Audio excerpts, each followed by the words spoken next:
Update mo na nga tayo sa mundo ng basketball sa PBA. Ito nga, Justin Brownlee excited nang makaharap ang rain or shine at itong si Jalen Johnson Ginebra.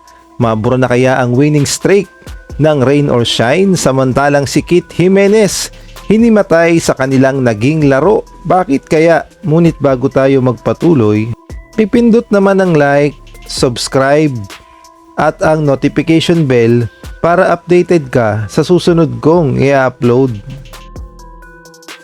Excited na nga itong si Justin Brownlee na makaharap si Jalen Johnson at gay na rin ang rain or shine. Para nga sa kanya isang matinding hamon ang makaharap ang rain or shine at itong si Jalen Johnson. At kinukonsider niya nga na si Jalen Johnson ang best import ngayon sa Commissioner's Cup. Kaya naman matinding hamon kay Justin Brownlee at sa Barangay Ginebra kung paano nila matatapatan ang lakas ng rain or shine. Dahil alam nating lahat na 7-0 na ang record ng rain or shine at wala pa nga silang nakakaharap at wala pang nakakatalo sa kanila. Kaya naman ang tanong ng marami, Barangay Ginebra na kaya ang pumutol sa winning record ng rain or shine? At magkakaharap nga ang Barangay Ginebra at ang rain or shine sa May 3 sa ganap na 7:30 PM.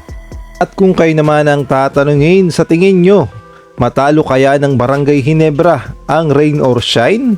Maaari kayo magbigay ng komento sa comment section.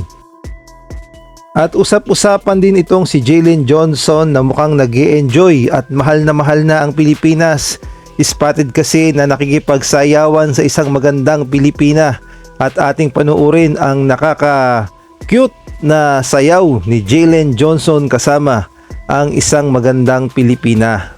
At ang sabi nga ng mga netizen, baka naman daw makabuo na tayo ng pinakamalakas na lineup ng Gilas Pilipinas at ito nga ang galing sumayaw ni Johnson.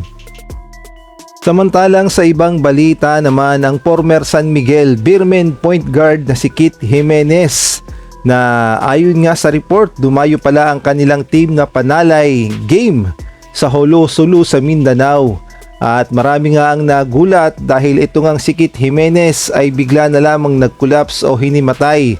At ayon nga sa report ay mukhang napagod talaga ng todo si Kit Jimenez at dala na rin ng mainit na panahon. Ngunit good news, okay naman na si Kit Jimenez at nakaka-recover na.